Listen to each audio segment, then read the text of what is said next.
Good morning, folks. It's great to see you again. So here we are. It is presentation day. We're here in person. We're going to get ready to present our games. If you recalled, you are supposed to bring a physical copy of your game here for me to play test. And for you can also play each other's games. That would be a great time today as well. I know our classroom is not exactly set up optimally for a big board game on the table. We're going to have to try and make it work. We'll make it work. We can also clear some space over here at the front to try and set up a couple games maybe as well. But we'll try and make it happen. Okay? If we had another free table, that would be great, but we don't. But whatever. So, yeah, today is October 14th. So plan today is we're going to go through your presentations. If you submitted a video, we're going to watch the video, kind of like as a briefing and getting everyone, familiarized with what you've done. And we will then transition into playtesting your games. I want you all to set it up, and then I'll go around in sequence and try it out. And this will mostly be for feedback and stuff like that. I'm not going to be, don't worry if I'm making, many comments about your game. It doesn't mean I'm like checking off and like removing marks from you or something like that. It doesn't work like that, okay? That's not how it works. It's not like a driving exam where they're marking an X, oh, you did something wrong, okay, or something like that. That's not what I'm doing. But I do want to see how you facilitate the game. I want to see how you communicate. I want to see how what I can learn about how you're conducting this game and what I can offer you in terms of feedback. Okay. The goal is improvement. Okay. So that's what we're gonna do today. It's gonna take the entire time. Okay. But I also want to introduce you to the next assignment. So that is what we're looking at right here is the updated syllabus, the course outline. I've updated it because our deadlines were earlier before, but we extended things a bit. And so I also had to make some adjustments, but the GDD assignments are coming now.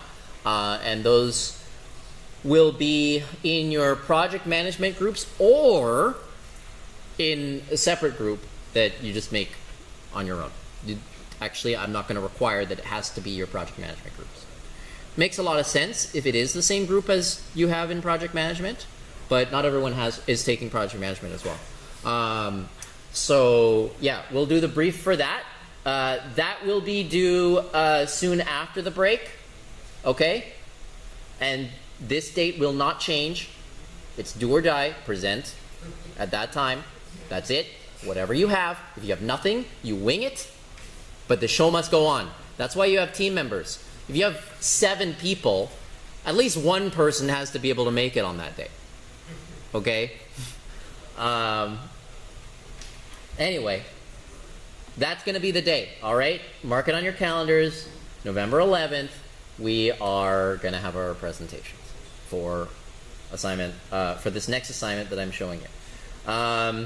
The one after that isn't going to have one, but the last one will have presentations. And again, that date does not move. Okay? Big group project, date doesn't move. There's no other times to do it.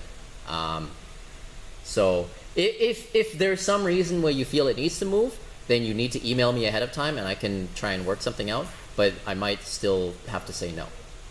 Ask it anyway, right? If there's some reason why it can't happen on that day or whatever, ask anyway.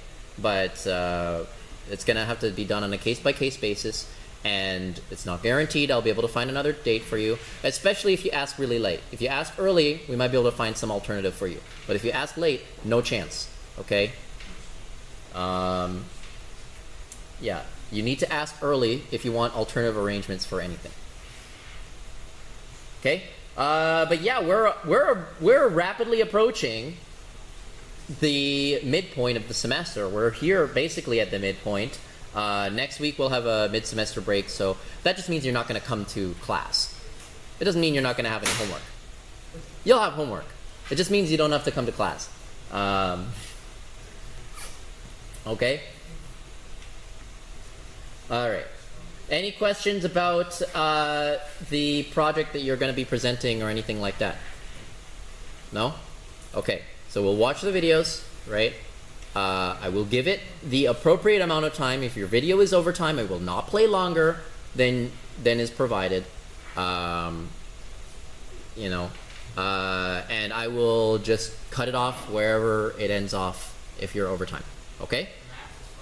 Yeah. If it's 6 minutes, I'm not going to watch the last minute.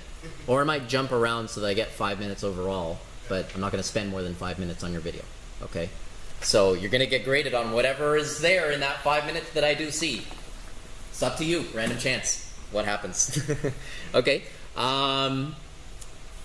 So we'll do that, and do make sure that everything is in there. I said this before, I'll say it again. Make sure all the correct group members are enrolled in your group, and make sure that you have named every group member in your project, in your documents that you submit.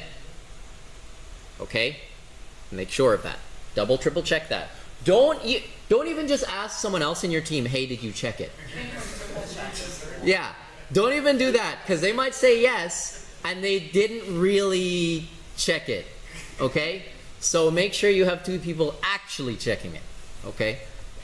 Yes? Do you need student numbers as well as names? I actually do need student numbers as well as names. That's a good question.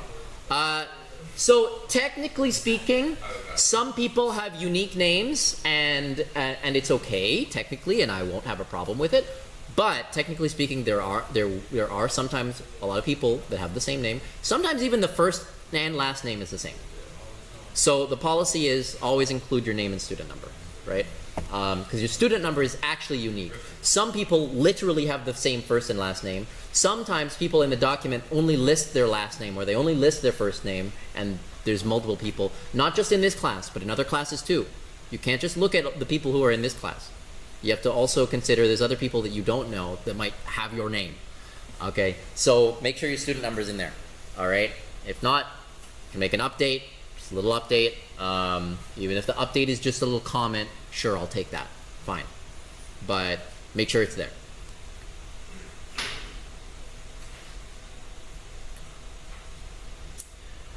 All right, let's talk about the next assignment.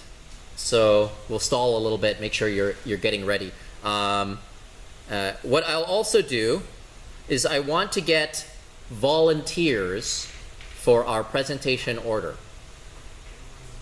So what we're gonna do is, I think it worked well last time. In Discord, I want you guys to just tell me your group number. And you can say your project name as well. So say your project name and your group number. And I'll go just in that order on Discord, okay? So just jump in the Georgian College Discord, jump in the channel for Game Design 1. Game Design 1. Yep. And yeah, just put in your group. There we go. So group 13 going first, group 1 going second. Okay, cool. And guys, if you miss it, you're missing out on grades. So do volunteer. Make sure. You won't get 0 if you don't present today, but you will get less than you would have if you presented today. Even if you presented like with no materials, you just stood up here and said something.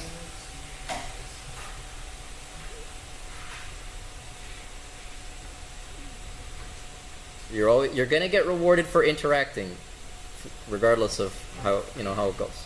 Okay. Cool. So while you guys do that, let's talk about assignment 2.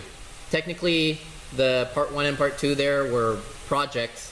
The rapid prototyping project, which was one project, but we just did it in 2 parts. Okay, so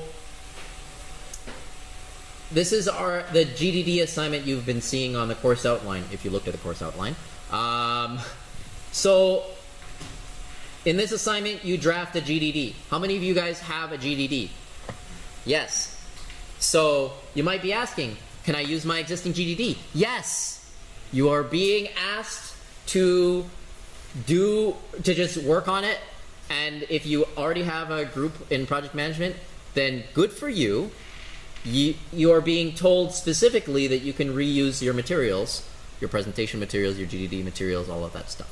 Okay, so I've coordinated this with Christine already, right? But I want to see it. I want to be able to give you guys feedback on it. I want to see how you present it, and to be able to talk to you about it. The more times you get to pitch your game, the more times you get to try to describe your game to people, and the more opportunities you get to get that feedback, the better. Yes. So for GDD, will there be groups for presenting this for this class? There will be groups. Yes. Okay, so like will be a lot of fun with the same people. Yeah. You group. The group is either the same as your project management team or 2 to 8 people. Okay. In addition, if you are not in the project management class for the purposes of this course, you can join on with a project management team as an extra. So you may not share the project management class, but you can share the game design class. Okay. So do consider that. If somebody wants to join in, then they can add themselves to your. You can work it out, and they can give you a little extra help. Because there is another component that you'll have to do here. You'll have to there are some requirements for how you do your GDD here, and there are some requirements for a paper prototype. So how many of you have a paper prototype of your game that you're going to make in project management, your digital game, a paper prototype of your digital game? Yeah, so that's new. It's okay, I expected that. Don't worry. I'm asking you that question as a rhetorical question, anyway. And then you will pitch it, and you'll show us your paper prototype. I don't care if you think, oh, it can't be paper prototyped. It's an action game. Yeah, it can.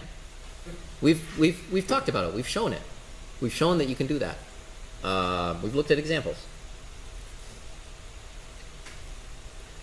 So, of course, you're supposed to be considering this GDD as a design document for a digital game that is 2D and made from scratch in Unity, and your paper prototype is supposed to be a paper prototype of that digital game.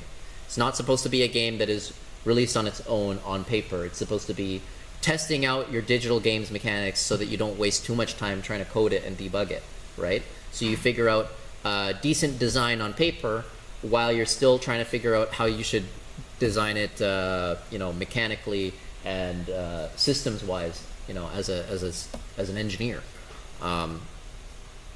Okay, so that helps a lot. It helps you figure out your requirements. It helps you waste less time coding, you could say, because it's a lot easier to change rules on paper than it is to change rules in code, right? I'm sure you guys are experiencing this. Something that seems like it should take 5 minutes in code will take 50 minutes or 5 hours, right? So very important step. Don't skimp out on this part. You can, if you do it well, if you really lean into the paper prototype and you put in the effort, you can get a lot out of it. If you don't put in the effort in your paper prototype, it's not going to be that valuable for you. But if you put more effort into it, it's going to be very valuable for you. It's going to save you a lot of headache. Yeah, so your GDD, I want out concise wording. I want you to make sure that it is not word soup, because nobody will read your GDD if it's too full of words. Make sure every word is useful. No generic language, useful words. The longer you make your GDD, the harder it's going to be to maintain, and the less likely it is that anyone is going to read it or keep up with it. It's going to become useless. So we're going to yeah, you're gonna have to join groups on Blackboard. And what we're gonna do is your group is gonna be the same for all of. There's gonna be 3 assignments related to this GDD. Your group is gonna be the same for that. So this is phase 1. There's gonna be 3 phases. There's gonna be three parts. Okay. It's assignment 2, 3, and 4. Right. So your group is gonna be the same for all of these.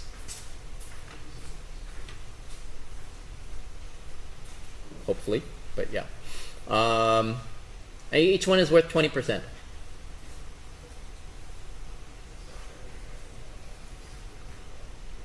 There are some requirements here about your GDD.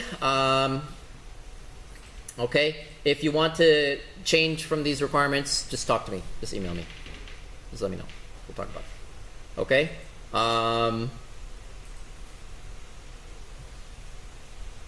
Part of what you're going to be graded on is how well you communicate and coordinate, how well your design is communicated, how specific your language is.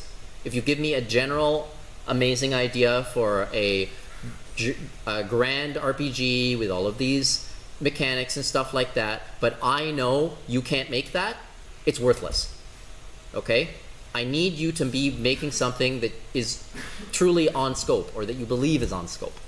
Okay? And we can work together after the first iteration. We can work together to talk more about that. I'm sure you're also be able to talk with Christine, but it's good to have multiple perspectives. And we'll be talking about, what I think you can do, what I think you can handle, what I think, you should tone back, and that kind of thing. Okay? So it's a great opportunity for that. And yeah, if you make something unimplementable, or if you make something with general goals that you can't really quantify if you've completed them or not, then you've made a mistake, and we need to work on that. Okay, so we want to make sure that we're creating actionable language in our GDDs. So that means writing, not just writing that this game will have equipment mechanics, so you'll be able to equip a piece of armor or a weapon or something like that, but to say specifically, you will have this gun, you will have this hat will have these stats, and these stats will affect you in this specific way, this kind of thing. The more you do that, the easier it's going to be to actually code the thing. Even if you're not sure if it should be one way or another, you might not know how you want it to be, but you need to decide it to be something first so that you can actually implement it, and then you can work on it from there. But if you don't define what it is in the first place, you're going to spend a lot of time spinning your wheels and not actually making something. You're going to give it to your programmer, and your programmer is going to be like, what do you want me to do? It's not specific enough. I need numbers, right? So we'll work on that. That's usually a problem, so we'll work on that. I have a lot of tips here that can help you guys about, GDDs, and I would like to actually show a couple of these because this is really neat. If you want examples, I have examples for you. There's a lot of different examples here. This is an example of a pitch GDD. So this is a GDD that it's not the final form. This is like the first draft that you would have. Okay, that's what I'm asking from you. I'm asking for a pitch GDD. So it's not really. It doesn't need to be complete, right? It doesn't need to have all of your mechanics and like fully fleshed out. But I do want you to be specific about the parts that are key to your game. Okay, so please do read these. I'm expecting you to be able to click these and look at them on your own time for guidance. Like, what is a GDD? I'm expecting you do know what a GDD is. We talked about it already. But there's a lot of things you can learn from the pros who are writing these blog posts on GameDeveloper.com and stuff like that. It can be quite helpful if you're looking for extra guidance. I recommend you go there instead of going to like ChatGPT or something. Okay. What's really interesting is you can find examples of actual produced games if you look hard enough. For example, some random Redditor somewhere found some actual, I don't know where, I have no idea where or how, but found some example GDDs, some actual GDDs, like the original Grand Theft Auto GDD. called Race and Chase. They're still, they obviously didn't have the title quite in there. Nobody's looking forward to Race and Chase 6 right now. 1995. This isn't this freaking crazy. Look at that. There's version history. You can see here's the the different revisions of this document at different points in time. Isn't that neat? You can see the timeline of stuff, right? Okay, so then Diablo. These are classics, guys. Diablo, Deus Ex, BioShock, Doom. It's crazy. So let's look at this one. Let's look at this example. And this is like a really rough and dirty looking GDD. And the graphic design is kind of really funny. But this is pretty interesting.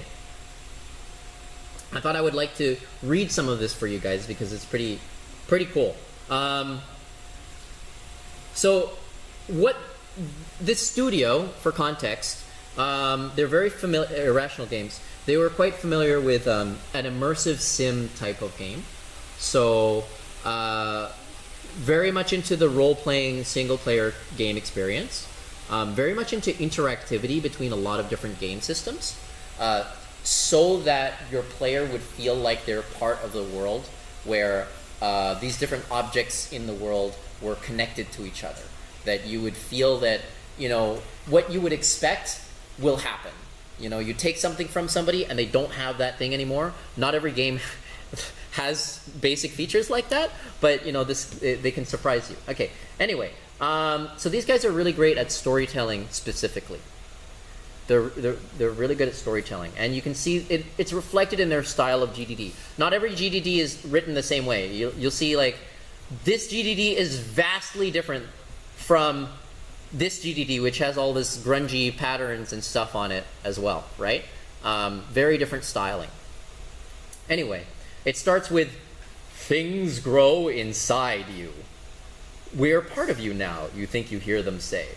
You step away from the med bench. The diagnostic screen presents a revolting before and after. On the left side, the before side, you see yourself, what you were, human. And on the right side, what you are, what you become. The only way you'll survive, the only way you'll," from down the corridor, by a power grid, a voice, a sound that floats through the air as if swimming on thick, salty brine. Prepare ye the way of the Lord. You tense and feel the unfamiliar chemicals moving within you, unfamiliar muscles tightening, unfamiliar organs working. Your new body comes to life without your consent. Chitinous plates slide over your torso, your groin.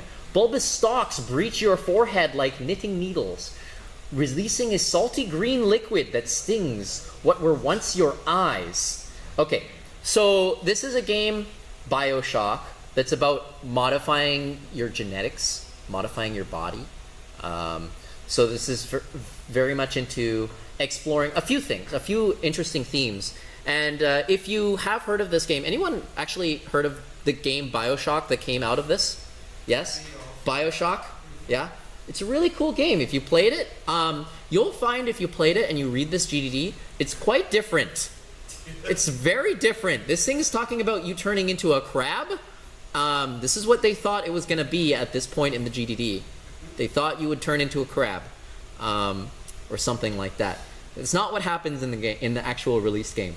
But if you pay attention, you will see some familiar themes. The things they wanted to explore: the modifying your body, modifying your genes, the themes of freedom and control, the themes of religion and religious control. Here you can see references to Christianity, which are prevalent in the released game. But yeah, let's look at the the way they're describing this game, right? Because this is a pitch GDD. They're trying to say, hey, what is this project we're gonna work on? BioShock is the spiritual successor to System Shock 2, 1999's Game of the Year. So they're talking themselves pretty big up here because they're an established studio by this point. You guys don't do this. you don't need to say stuff like this because you don't have this. You don't have the capability to revolutionize and reinvent the first person action RPG. That's not going to be your guys' goal, okay? So don't use this kind of language. ChatGPT will try and get you to use this language. Don't listen. Don't do that. It's BS. And I will see it and I will say this is garbage, bad, okay? Don't make stuff up like that. Okay? You're not going to reinvent the first person action RPG. Okay, so they do specify they're going to innovate in a number of key areas. So they're going to control the environment and their own weapons and biomodifications to their own body. That's a key mechanic that they want to include. And you will see that this carried through to the released game as well. It's cool. Visuals. So they're going to be using Unreal Engine, or this Unreal Warfare engine that they were working on. A modified version. Okay, good visuals. Cool. Physics. So they're going to use. They're going to have ragdoll support. Cool. Multiplayer story-based deathmatch. That didn't make it to the final game. Thank goodness. Sounds. Well, this is something at the time that this game was being pitched. This was definitely something that every publisher wanted to have, a multiplayer mode no matter what game. So I suspect that the designers put this in here just so that the game would get funding, not really because they wanted to do it. That's my suspicion, okay? I can't say for sure, but that's my suspicion. You'd have to ask the designers, but I do. It does look suspicious to me. And story, dark, sophisticated, and relentless story written by Ken Levine, great writer. Cool. Horrifying, sophisticated, visually stunning, open-ended experience will leave players gasping for breath. Okay. And first-person action nightmare only Irrational could deliver. So again, they're standing on their laurels a little bit, which we're not going to be able to do exactly the same in RGGs. Okay, but and you'll see interspersed through this whole GDD, they're trying to add a little more story bits and lore bits and stuff like that. They set their goals. These are our goals. Again, don't set this as a goal. We're not doing this. Redefine. No. Most visual stunning game ever created. We're not doing that. Unparalleled. We're not doing that. New franchise. Yeah, okay. They did that. They did that. Provide an accessible and transparent interface. So the controls of the game. They did have problems before in their previous games. There was too much clicking and buttons and stuff like that. They wanted to simplify it and make it releasable on console as well, which they did achieve in BioShock. Tell a mature, terrifying story. They did achieve. Again, scare the hell out of people. Yeah, I believe so. When I played the game, I was pretty scared. So they did have some pretty scary moments. It's pretty good. So they're trying to give us some idea of through the graphic design, through the little story bits that they have sitting out here. They're trying to give us an idea of the feel, the story, because that's their main feature. If your main feature isn't your story, you're not going to write your GDD in the same way exactly, right? You might write your GDD more like this. Maybe with more pictures. This needs a little bit more visual aids, I would say. Yeah. So it tells you who you are, what you do. The story prompts. Okay. Mechanics. You build your weapons. You're gonna have these different weapons. Okay. You're gonna be able to modify variables on the weapons. Right. All of these pieces. Okay. Examples. Great. Hacking. This is them talking about how you're going to control not only your weapons, you're going to control your environment. So they have this hacking feature. They didn't quite get it in the final release game. They didn't quite get this feature to the level that they're describing here, but they did have a hacking feature that would let you control environments. Okay, so you could hack the environment. Cool. And modifying variables in the world. the game that did release, they had some of this kind of stuff, but not as dynamic as they're describing here in the GDD. So again, don't feel bad if you have a lot of ambition in your GDD, but your game doesn't actually end up doing as much as you look for, or you were hoping, or it doesn't end up the same way. As long as you still end up with something fun, just make sure that you are going to end up with something fun, right? So even these guys, the pros, they're overreaching a little bit in terms of their scope, because you can see at the end they didn't achieve everything they did here. They did some other things though that weren't on here, right? And they did a great job. But you know, things change. Things change. Sometimes you find out that it wasn't worth it to do, or something like that, right? Or that players couldn't understand it, like increasing oxygen content. I suspect that would have a problem communicating that to the player, that they can, knowing that they can see the oxygen content in the room, that explosions will be bigger and more dangerous, or you know, that they'll light a match and then randomly the room will catch fire, you know, without them noticing, right? This could be a problem, so this might be cut not for scope reasons, but because it's just bad for players, right? Or something like that, you know? Genetic enhancements. This is a core to the themes that they wanted to explore story-wise, so they definitely kept this.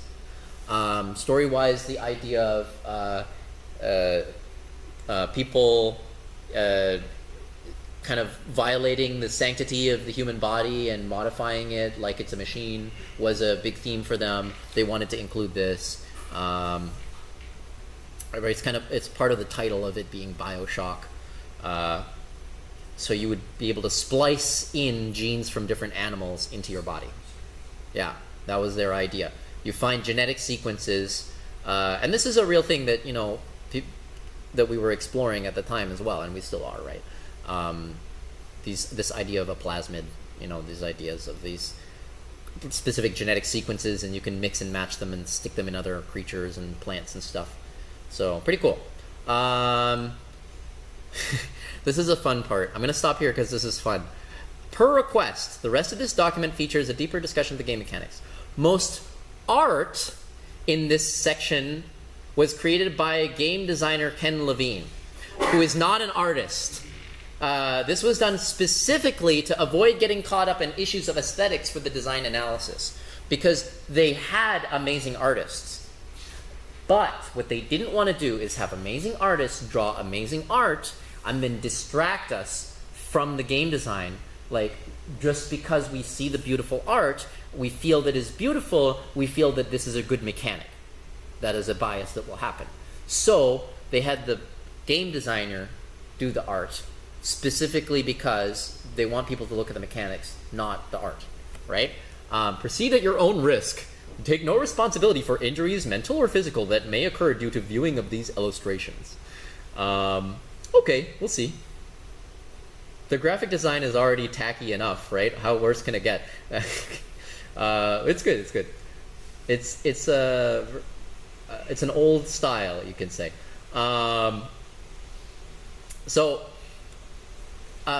First-person shooter plus, not an RPG with shooter elements. So they wanted to make sure that this was a more streamlined game, more action, as opposed to their previous games. Keep in mind, a lot of this GDD is made for people who know the previous games by this developer, because it's for themselves and for other publishers who can see their history of their games, and for new developers that they're going to hire on. And those new developers that they're going to hire on, they're probably going to hire people who have experienced their previous games and get the vibe, right? And have that experience. So keep in mind, a GDD, you are writing it for a certain audience, right?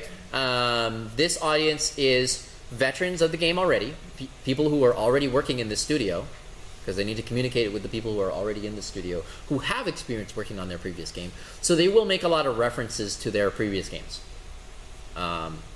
And a lot of this is with that context of their previous game. So, okay, they do write basic actions here, which you should do as well. These are mechanics. You have character movement. You have mouse, look, aim, and shooting. Interact with objects in the world. You can change ammo types. You can change fire modes. Our interface must fulfill two goals. It's going to need to fall under the conventions of a first-person shooter. It is a first-person shooter. If a player plays it, or a journalist plays it, they should be able to say, this is a first-person shooter. They shouldn't have a question about it. Okay, that's a good goal, because you can verify that, right? You can verify that by asking somebody, what kind of game is this? And they'll say, first-person shooter? Good. They say RPG? No, not good. You haven't achieved your goal, right? Complexity beyond that must be introduced slowly over time or intuitive and simple to use. Because, again, historically they had problems where their game was a bit more clunky and a little bit more niche. And it was harder for people to get into it. You'd have to be a real enthusiast to get into their games because it's too complicated. So they're trying to release on PC and Xbox. You can see they've given just random characters to describe your controls. It doesn't matter as much. They're just trying to say that they're going to be different keys, and they're trying to map out what you're going to do to control your character, right? This is important too, to map out, how you're going to control things. If you're familiar with console games, for example, then you know that some games make you do a weird grip on your controller, like a crab, in order to play the game normally or efficiently. But if you design it differently, you might not need to do that. There's some trade-offs. And on PC, again, people have a keyboard. Some people might have to be pressing too many keys at once. Some keyboards can't support pressing too many keys at once, especially at this time. So if you make your controls requiring you to press 3 keys at once, that can be a problem. Especially at the time that this was released. That's a big problem, right? So you need to do your controls in a way that you're not going to force people to do DDR on their keyboard. So, cool. I don't know what this means. I'll be honest. I don't know I don't know what this is. You'd have to ask the designers. This is like some inside stuff. Why they put all of these different characters, wingdings for jump. I have no clue, to be honest. Again, this is with them. There are other developers in mind. This is for them, not for us. We weren't supposed to see this ever. I love this as well. They set goals for their user interface, again, because they had clunky problems, right? We've eliminated or radically streamlined almost all of the complexity of interface management. The shooter market simply will not bear overly complex interfaces. So they looked at the market, they looked at other shooter games, they looked at players of the shooter games. The players of shooter games don't want to be clicking a bunch of menus and flicking through a bunch of stuff with their controller, especially on Xbox or something like that. They want to play the game. They want to be in the action. So, understanding this market, understanding that they're moving towards the Xbox market as well, they had to take into account those players and what those players want and what they expect out of a shooter game, out of the genre, and they need to match those expectations while also bringing their own new flavor, right? So, they have developed 3 commandments, and you should do this as well. Make clear rules for your game design. This is something that you would call a razor in your game design. A razor is a term for like a type of mantra that you tell yourself that helps you decide something. Okay? You ever heard of Occam's razor?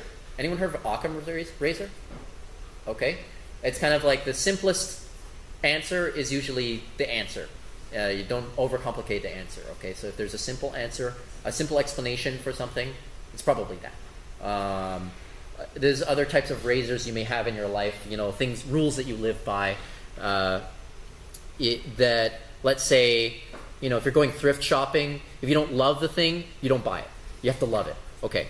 Or, maybe you have a rule that you don't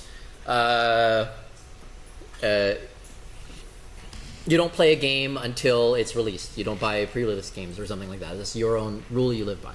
So you should develop rules that you live by as a team that you can put in your GDD or that you can put in your project charter to say, these are our commandments. These are our rules that we're going to stick by. It's kind of like our constitution. Okay. So let's read some of these 3 commandments that they set for their user interface. 1. The game designer says, thou shall not have to deal with overly complicated inventory system. In System Shock 2, again referencing their previous game, player had to deal with a bunch of inventory items that had to be dragged around the screen, in inventory slots. In Bioshock, they're not going to do that. They're going to have 3 types of items, and they're going to be sorted in a wheel, basically. You walk over items, you vacuum it up. You don't have to look at it and click on it to pick it up. Okay? You can never drop ammunition. That's not. You don't have to. You don't do anything like that. You just shoot it. That's it. Okay. Weapons. You swap weapons like Halo. They're just referencing another game. Do this. This is fine. Just say, do it like Halo. You press a button and then you switch weapons. Okay, sure. You can have 4 weapons at any one time. I think in the end they did add a weapon wheel or something like that. But at this time they're just thinking you're going to press one button to cycle between 4 weapons. Quest items. You'll automatically pick up quest items and you'll automatically use them. So you won't have to go in your inventory and say, like a point-and-click adventure game, oh, I'm going to use this comb with this ball of string, and then it's going to unlock that door for me somehow. You know, you're not going to do that. They want to streamline it. Okay. Rule number 2, the second commandment of the game designer. Thou shalt not be bogged down with countless interface screens. System Shock 2 featured a bewildering variety of Windows-like interface screens, so you had to move a bunch of windows around, stuff like that. So they're not going to do that. They're not going to do that. So now, instead of having to click a bunch of stuff to upgrade your character or check your equipment and stuff like that, they're going to have objects in the world that you go interact with. Skill machines, so they'll have like vending machines out in the world that you're going to go to that you're going to use to modify your body. Or you're going to have vending machines out in the world that you're going to use to modify your weapons. So you're not going to go through a bunch of menus in your screen. It's going to feel like you're actually going somewhere to a bench to go do your work, right? And so you're going to be looking at the world more instead of looking at screens more. They wanted you to be looking into the world. They wanted you to be paying attention to the world.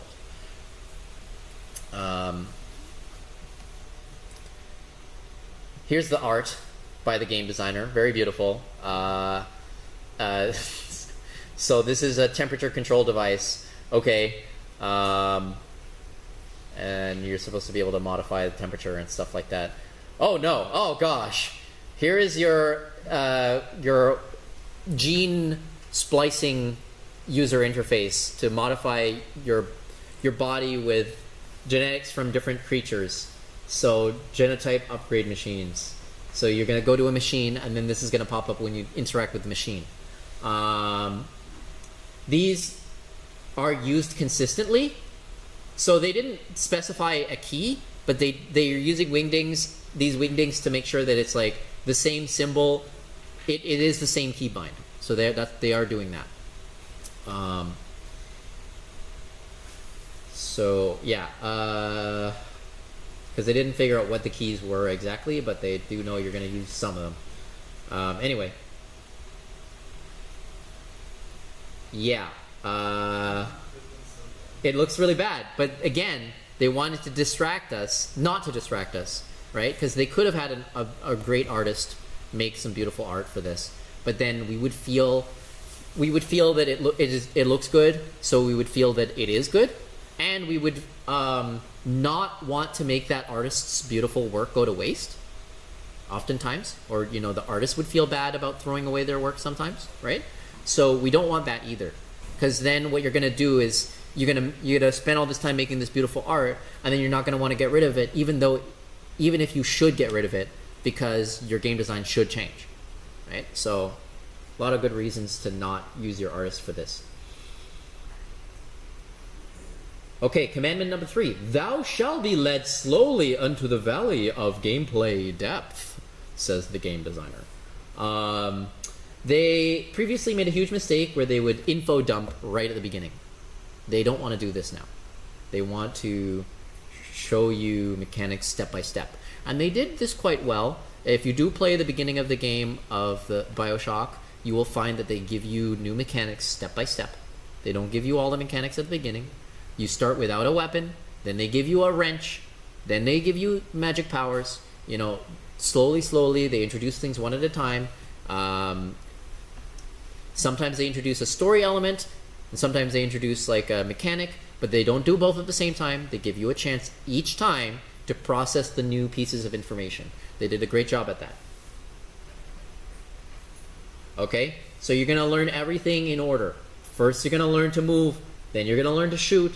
They didn't do it exactly this way, but they will. Then you're going to learn different ammo types. Then you control the environment. Then you, listen to some logs. Okay.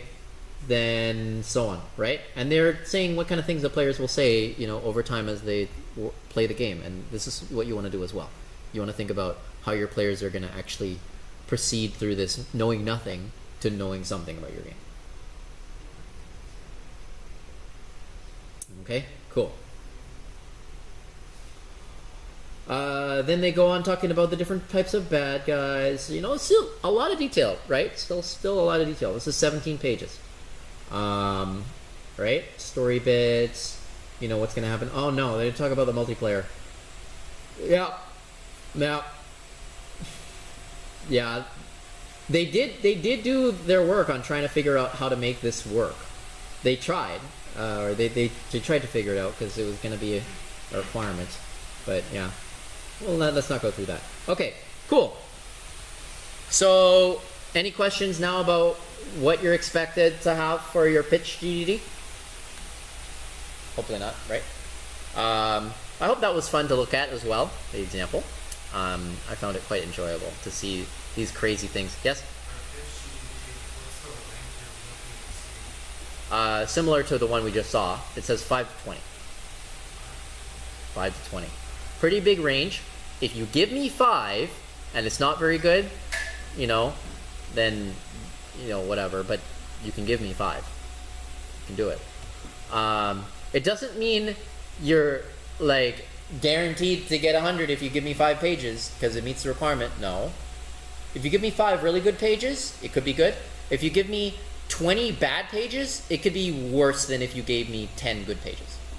Right? If you give me 10 good pages, great. If you give me 6 good pages, great. You give me 20 bad pages, awful. Okay? So try and balance it a little, right? Like I said, you're going to want to make sure that your document is maintainable. Okay, and there's more tips and examples and stuff in here. Please do check it out on your own time. Make sure that you use pictures and you use point form notes and things like that to optimize it. I'm not asking for 20 pages of just text. If you give me that, oh my god, don't give me just that. Don't give me 20 pages of a bunch of flowery text, please. Blocks of text, no. Organize it. The organization matters.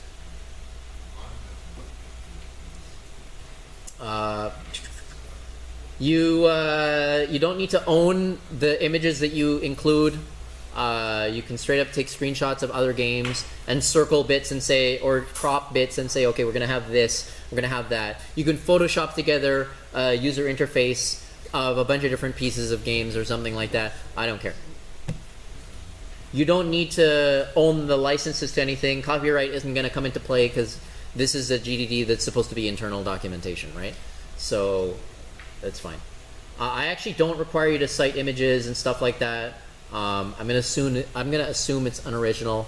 If you do want to get some credit for work that you did, custom art and stuff, or diagrams, you can say so that you did it, and that would be cool. But it's not really the primary point. I'm not looking for you to make custom art specifically. Okay, you might need it to describe what you're doing, and that would be good though. Yeah.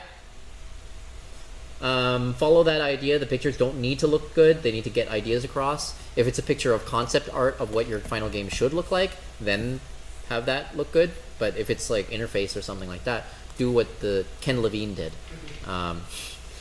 The images that make your eyes bleed is fine. This is another great example of what you should do. This is a game called Guacamelee. And yeah, it's made by a studio in Toronto. And they did a concept image. This is all just an image. The artist made this, okay? But with consultation with the designers, right? This is just a picture. Before they had a game, before they had code, before they had a game, they made a picture of what their game should look like. So they just faked it, right? They made a fake screenshot of their game. You should make fake screenshots of your game. Make fake screenshots of your game. Make it look like gameplay. You got the health bars, they're at different states and stuff like that. Make it look like what you want your final game to look like. Then you have this anchor point that people can point to. You as developers, you can look at that. Does my game look like that? No, it's not there yet. Okay, this is what I need to add. Does my game look like that? Yes? Okay, we did it. Great job, everyone, right? This is what the final game looked like. So actually, you know, it's pretty close. It's pretty close. You know, the changes that they did make were functionality, right? They helps identify the different characters because it's a co-op game. They added some real-time lighting effects or something like that, right? So it looks better in some ways. The 2D did have quite some charm, though, I would say. But you know, it happens. Happens. They do have more of a 3D effect here, in that would help the characters pop out from the background, though. So it's probably better for gameplay. The new graphics that they have is probably better gameplay-wise, I would say. Anyway, pretty neat. All right, thank you very much, guys. So what we're going to do now is we'll transition to the presentation portion. So I'll shut off this recording. I'll stop yapping. Okay.